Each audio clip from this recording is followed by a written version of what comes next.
Coming up on Locked On NBA Daily, the Knicks lost to the Pistons again last night, raising more questions about whether they can win the East. Does any team face more pressure than the one in New York? Meanwhile, the Nuggets continue to slide in the West standings. At what point do we sound the alarms? And finally, we debate some specific ideas that the NBA has to curb tanking. Locked On NBA starts now.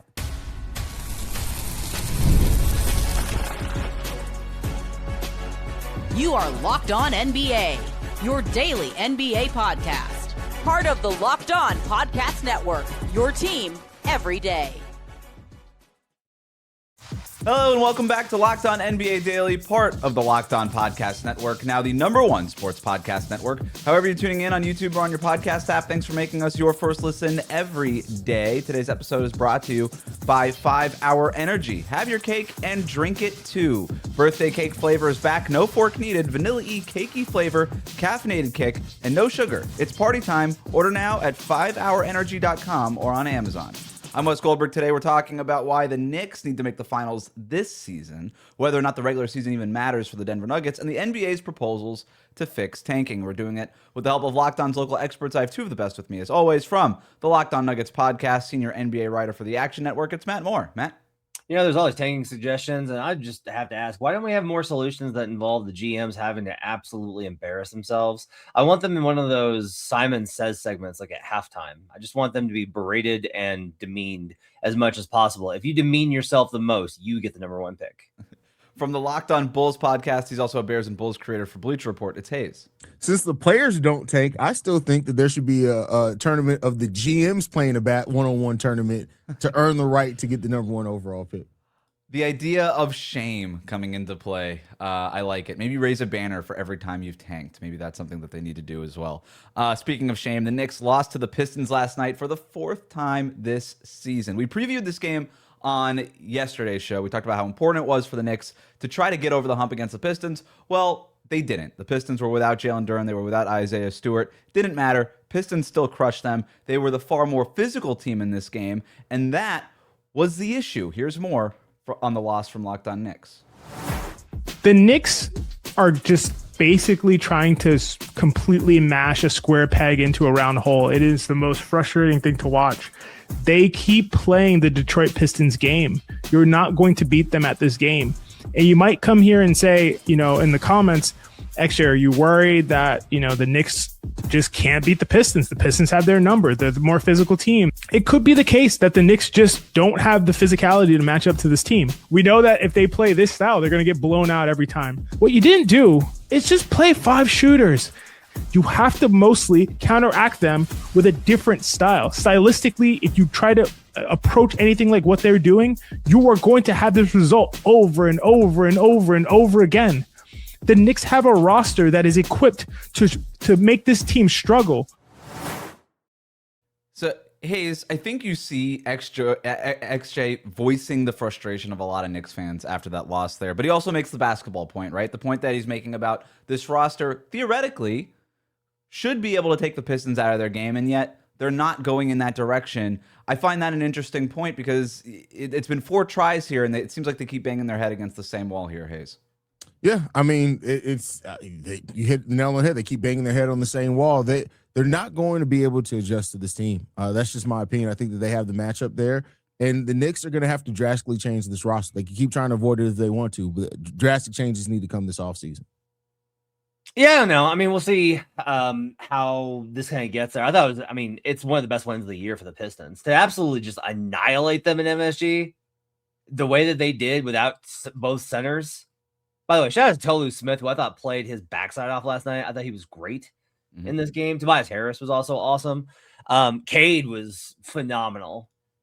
I think for the Knicks, a lot of it kind of comes down to, are you going to be able to get more performance from the other kind of guys? Like, you need a lot of, I think, offensive pressure to come from Mikal Bridges and OG Anunoby. And like, this is where it kind of gets into the question of, do they need another, you know, quote, superstar? I am kind of like, you traded 5 picks for one of these guys. You traded a lot of assets to get this roster. They weren't billed as role players then. What exactly happened? Honestly, I think that the Pistons play with such energy, such effort, such focus. It's a really impressive performance by them. I don't like to get carried away with regular season stuff, but I will say the matchup's pretty concerning to the degree that, like, here's the biggest one. The Knicks and the Pistons had the same amount of offensive rebounds, and the Pistons didn't have Jalen Duren or Isaiah Stewart. How does that happen? Like, how did Mitch Robinson, it seemed like he got an offensive rebound whenever he wanted, but it was a really good job, I think, by the Pistons to kind of counteract that. I kind of agree with Haize. I'm not sure if the Knicks formula is actually what they think it is. Yeah, so worth mentioning here, no Miles McBride for the Knicks, who was a big part of some of those 5 shooter lineups that XJ was talking about. Not having him maybe takes a piece off the table for Mike Brown. They also go 8 of 35 from three-point range in that game. So the biggest Knicks optimistic would point to that stat and be like, well, if we shoot our usual average, maybe this game looks a little bit different. But the Knicks still have to get those threes up. And I do find it interesting. We used to see this with the Golden State Warriors when teams would play the Warriors. They would just sort of fall into the Warriors game. They would say, well, the only way to beat the Warriors is to keep up with the Warriors. And then maybe at the end, we'll be able to out-clutch them or whatever. We'll give ourselves a chance at the end. And that was exactly what the Warriors wanted you to do, right? They wanted you to try to play their game because they knew that they could play their game better than anybody else could. This is sort of the opposite thing in a much more smaller scale because it seems to just be a thing between the Knicks and the Pistons. But the Knicks almost taking for granted that they can do the finesse stuff and saying, well, we got the finesse stuff over here. We actually have to try to be more physical to match up with the Pistons, where maybe in reality the actual answer is lean way further into your strengths. Maybe that's the only way to actually beat Detroit. I want to spin this forward here, though, Matt, because we keep talking about how the East is wide open. And you look at a team like the Celtics, obviously dealing with the Tatum injury. The Pacers are out of it because of Halliburton. A bunch of teams in the Eastern Conference have dealt with injuries. The Cavaliers, right, with Darius Garland for most of the season. They've had to overhaul their roster in the middle of the season. Meanwhile, look at the Knicks. Everything has gone right for this team. No major injuries to speak of. They make a nice midseason addition in Alvarado. If there's a year for the Knicks, this is it. And so my question to you, Matt, does any team in the league face more pressure to make the finals than the Knicks do right now? You mean the Pistons. You've said the Knicks 3 times, and you mean the Pistons, right? Like, that's what you're referring to? Or are you referring to the Knicks? Are you referring to the Knicks?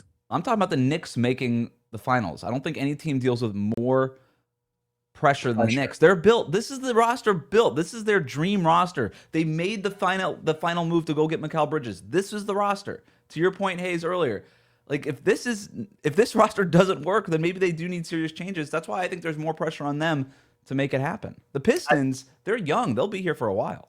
I think with the Knicks, then I think you're probably right, but I think it's actually just more of, they traded for Towns as like, this is the guy. And then it's becoming kind of apparent, like, no, it's not. That's not it. Like, that to me is what this all kind of comes down to is I think they were closest in 23, 24, I guess 24. Yeah.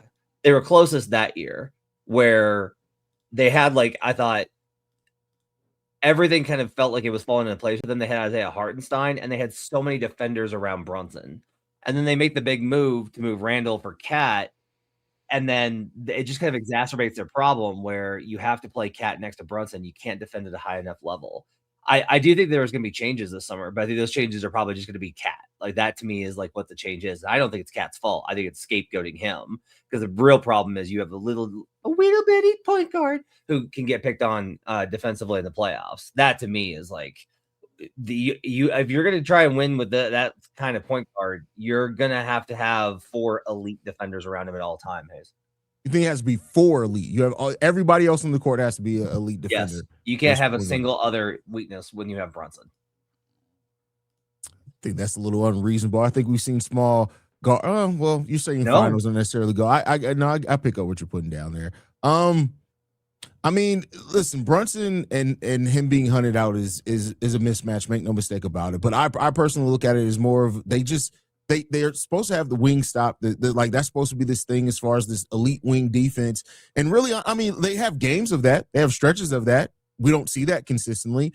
I think the defensive aspect of it, I just think it comes down to you can't have Towns and Jalen Brunson. I just don't think that they're ever going to, with those two guys, their offense in the pick and roll offensively is great, but I don't think as long as you have those two guys on the team, you're ever going to make it to a finals for the New York. It is wild that we keep it like this, and the other team we're going to talk about are so many games over 500, having like really good seasons, but we are kind of like, just may not be their year. It's like, how good do you have to be exactly?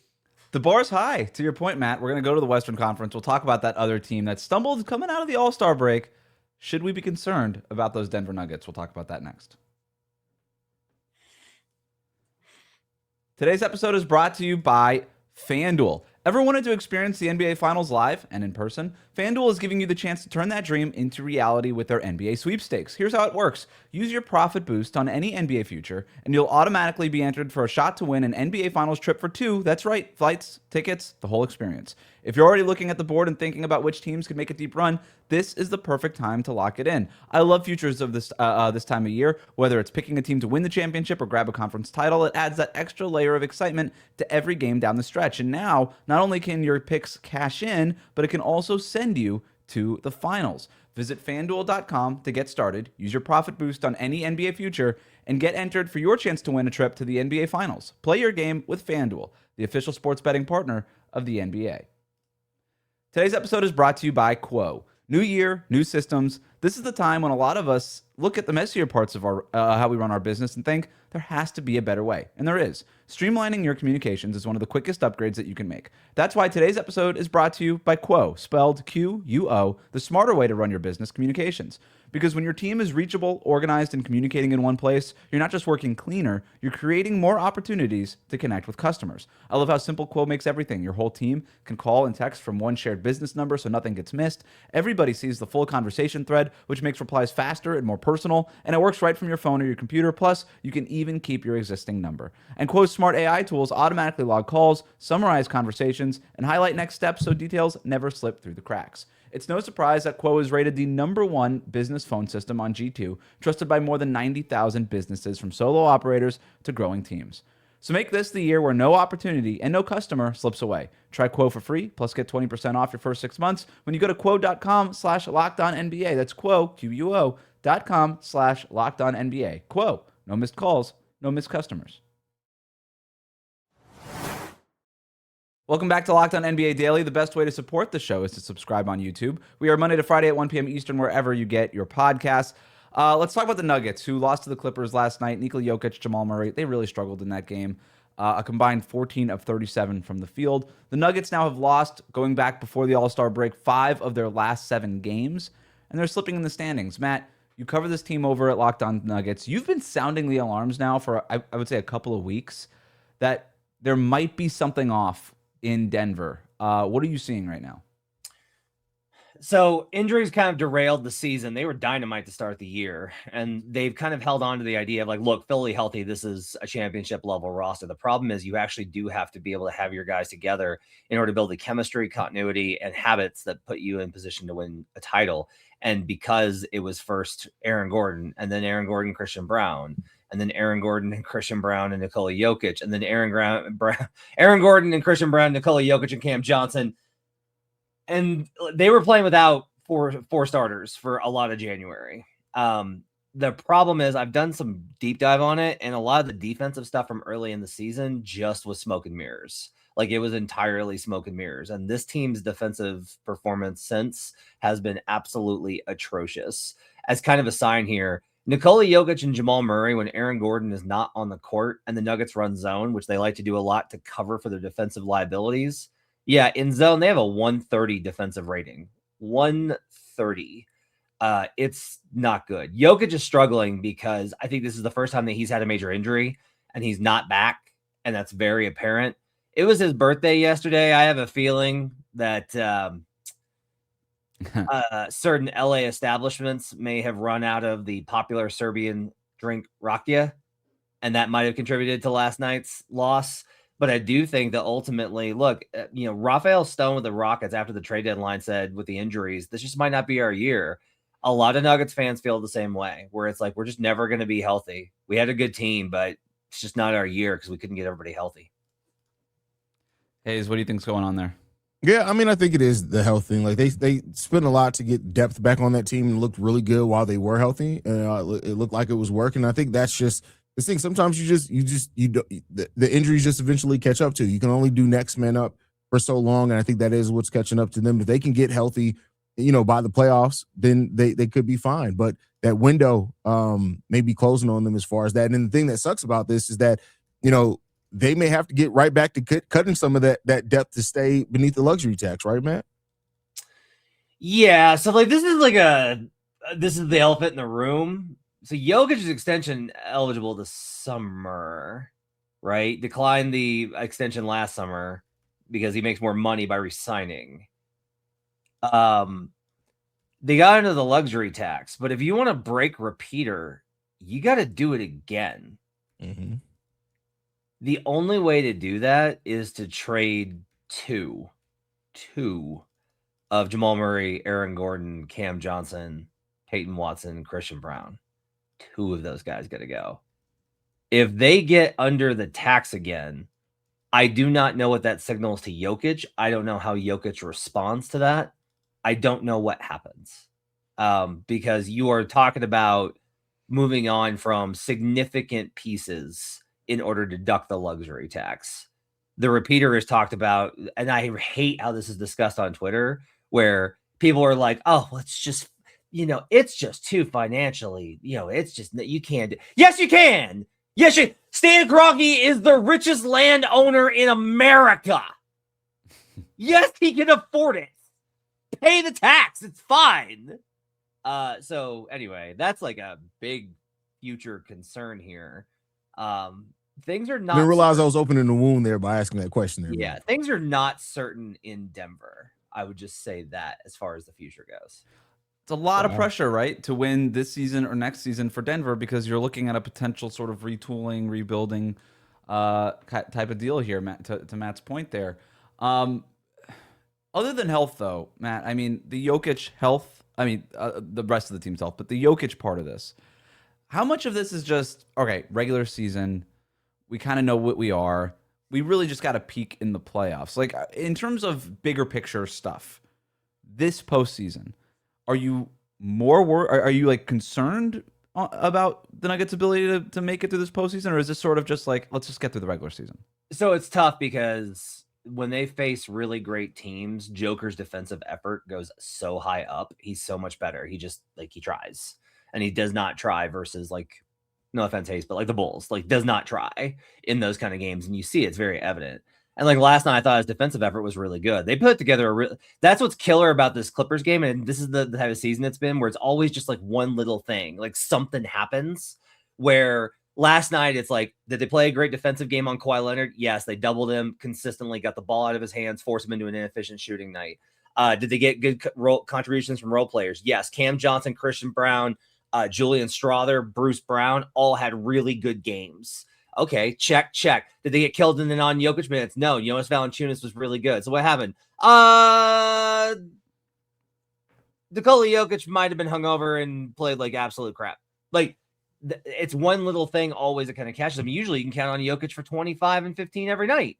And so they got to get everything kind of put together. The idea, though, is still there of, look, if they have everybody and they're locked in and everybody is where they need to be, this to me is still probably the second best team in the league. Haize, I'm going to rephrase the question for you because we talk about trustability a lot on this show. A lot of times in the Eastern Conference, but in the West, right? I think the Thunder are probably number one, unless you want to disagree. Feel free. But given all the Nuggets struggles recently, where would they be in your trustability rankings in the Western Conference in a postseason? Because we saw this team push the Thunder to 7 games last postseason. I always trust the Nuggets in the postseason, so they'd still be pretty high up. Even in situations in series where they look like they're on the ropes, the Nuggets are just so good. They have Jokic; he's one of the best players in the world, one of the best players in NBA history. Still a very well coached team after changing the coaches, so I still have them pretty high up on trustability if they were able to get in the playoffs. A good way to kind of look at this is, there are teams like the Mavericks made the finals in that ridiculous fluke year they had, and then. Or they go to the conference finals and then they're in the lottery. They missed the playoffs entirely and then they go to the finals. And now they're back in the lottery. All these types of things kind of happen, right? But with the Nuggets, they have lost in the first round since 2019 when they first made the playoffs. They have lost the first round one time. without Murray and MPJ to the eventual champion Warriors. Other than that, they never lose in the first round or they have not missed the playoffs. That you can trust them. Haven't made it out of the second round since they won the title in 2023. It's only 2 years, but they're back-to-back second round exits. So the kind of question is like, you can trust their floor. Can you trust their ceiling? Speaking of floors, the NBA came up with some ideas to try to curb the lowest of the floors from those tanking teams.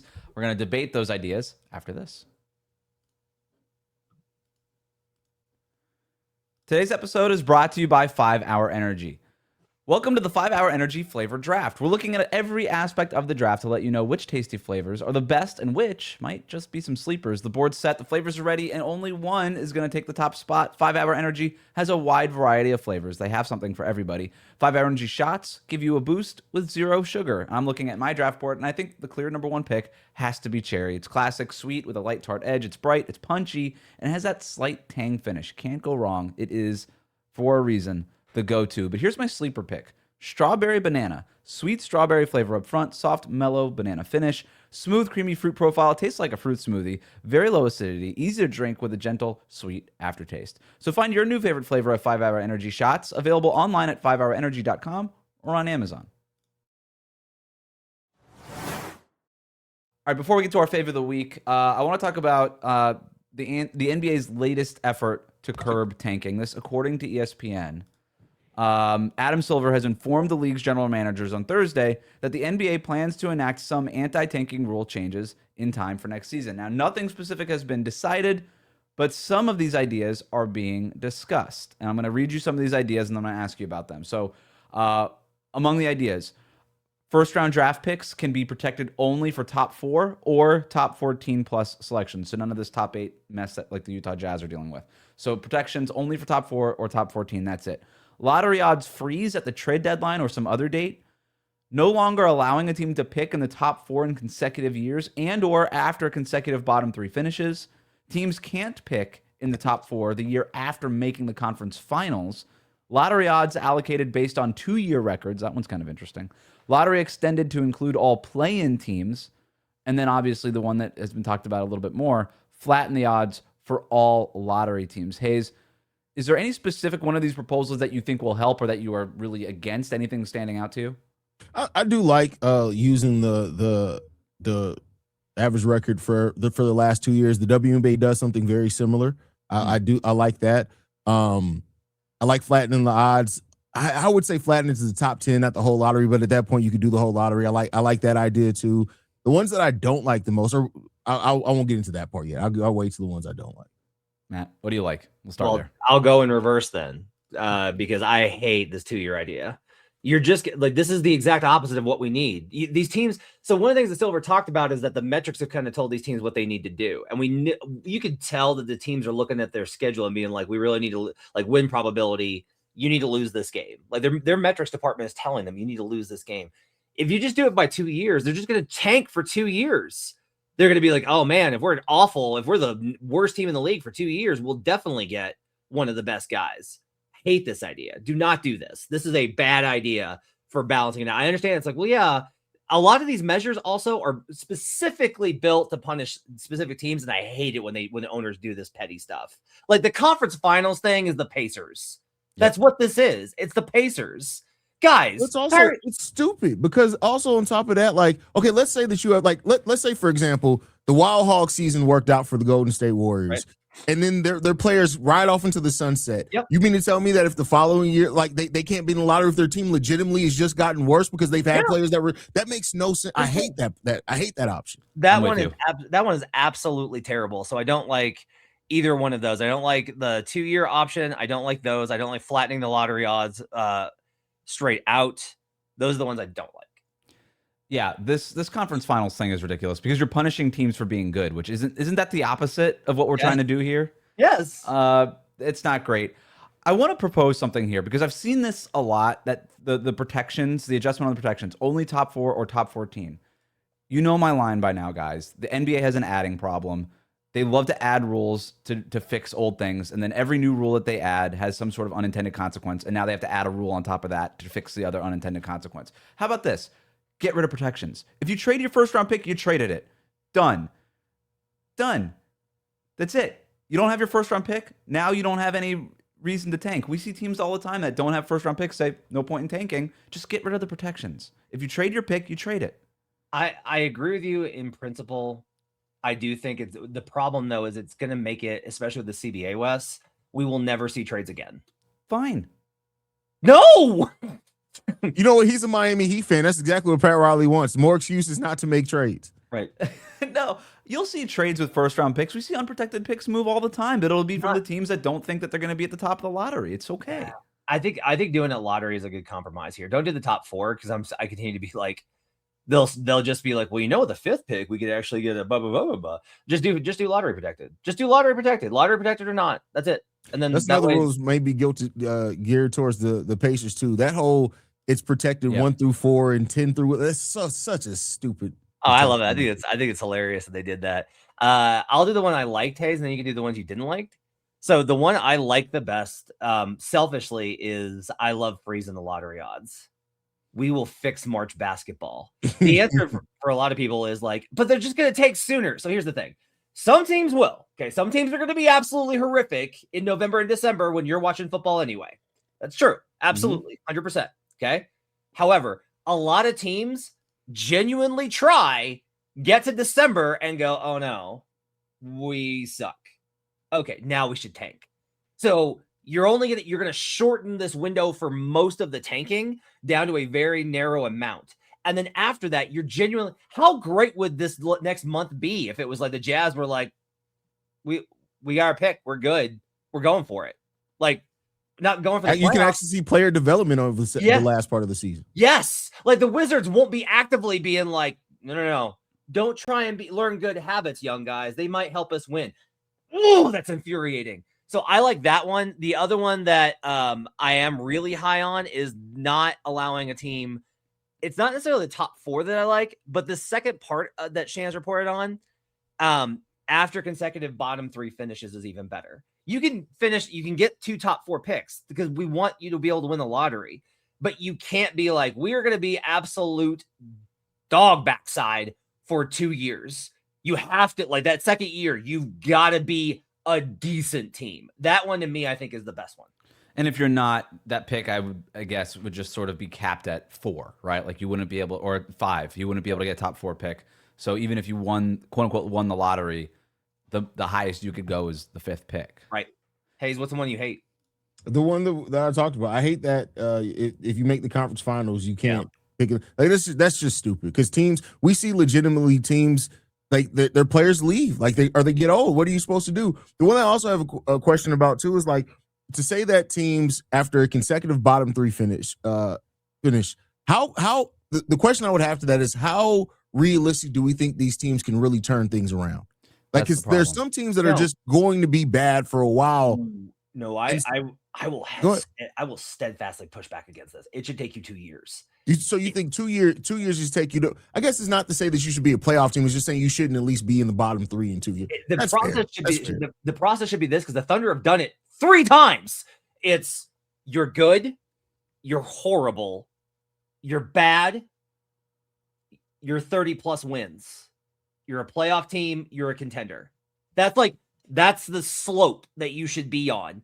When you are this bad, it is the biggest thing I like about this one is it's an organizational like, hey, you're so terrible, you're tanking, and you can't even get the picks that you need because you're so bad you can't dig out of it. Matt, to your point, right? Like you look at the Thunder, who are a well-run organization, and they do follow that natural life cycle of team building. But then you look at a team like the Sacramento Kings, who have been bad for 30 plus years, and then Kings fans would say, well, this punishes us. But to your point, Matt, it doesn't. It punishes you for incompetence. It's kind of your fault that you haven't been able to develop any of these draft picks, or you keep trading away at Tyrese Halliburton or something. The like Kings that. are not one guy away. It's it's like you took Marvin Bagley. I don't know what to tell you. You took Marvin Bagley. Marvin Bagley turned out to be a pretty okay Marvin. role I player. think he's good, but like also you could have had Luka Doncic, and then if you had just taken Luka Doncic, you could have Max Christie in a first round pick right now. And Chris Middleton. The one we didn't talk about, lottery extended to include all play-in teams. That one's a little iffy to me. I do not think we would see play-in teams actively throw play-in games. There is such a spotlight there. Even the punishment behind the scenes would be such that like it would be really embarrassing to do that. I don't know how I feel about it. Honestly, guys, I don't really think I like any of these. The real answer is shorten the schedule. If I'm not mistaken, the way I'm because if you don't win the play-in, you're already in the lottery. So the way that I read that is saying that if you're a play-in team, even if you come out of the play-in, you'll be included in the lottery. I like that actually a ton. Because then it's like, hey, we made the 8th seed, and we can get and you make because think about it, like if it's the Miami Heat rule. This is perfect. Actually, you know what? I'm in. Yeah, it's the 7th, 8th, 9th, and 10th seeds that are in the play-in, and so if you lose the play-in tournament, then you're already in the lottery. So I read that as saying that hey, even if you do come out the play-in, you were in the play-in tournament, so thus you're going to be included in the lottery, which. I used to be a lot of the talk about tanking is about these bad teams in small markets need a way to get talent. And I used to feel that way because I'm a big small market advocate. I have just kind of shifted where I'm just like, a lot of this is owners decide like making bad decisions or not investing the resources that they need in these type of things. Mm-hmm. Like if they flatten them, I'm not going to be upset. I also, by the way, my big thing on tanking is largely like I yelled about the Utah Jazz and what they were pulling, and the Wizards did it last night, and that was also garbage. The Raptors did it last year, that was also garbage. Mm-hmm.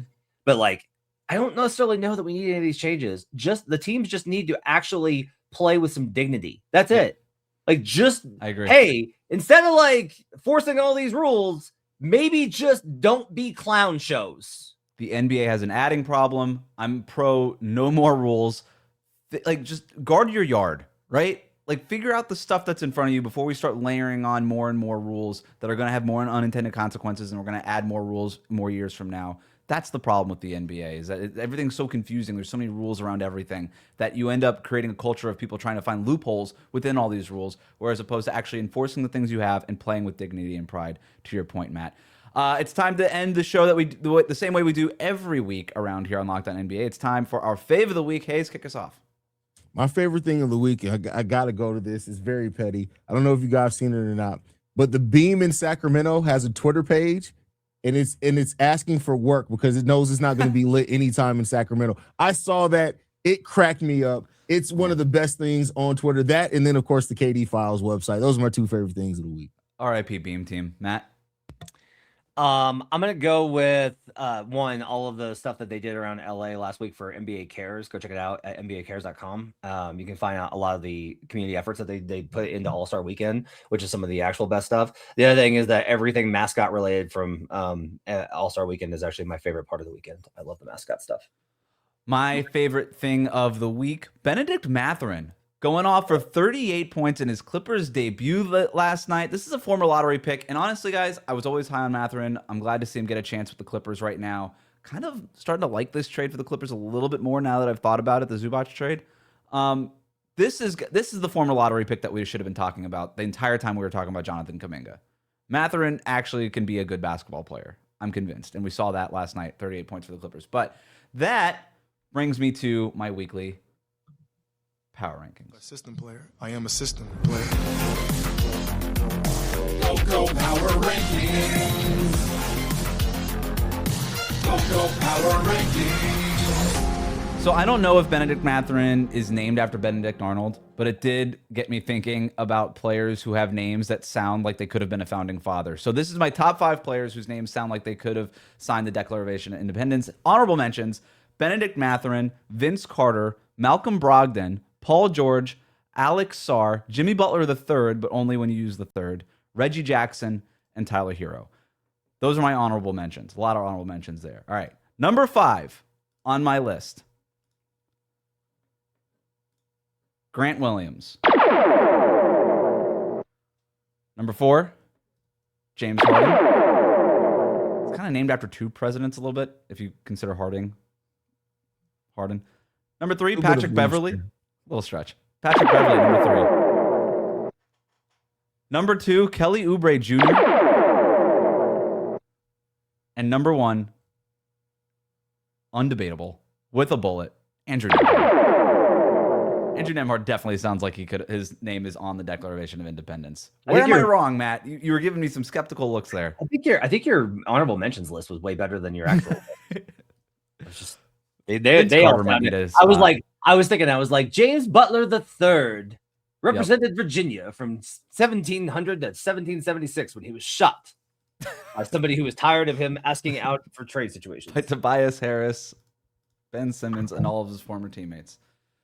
If you like what you heard today, subscribe to Locked On NBA Daily wherever you get your podcasts, including on YouTube. Thank you to Matt and Haize for their expertise every day. Thank you for making the Locked On Podcast Network your first listen. We'll see you right back here next week on Locked On NBA Daily.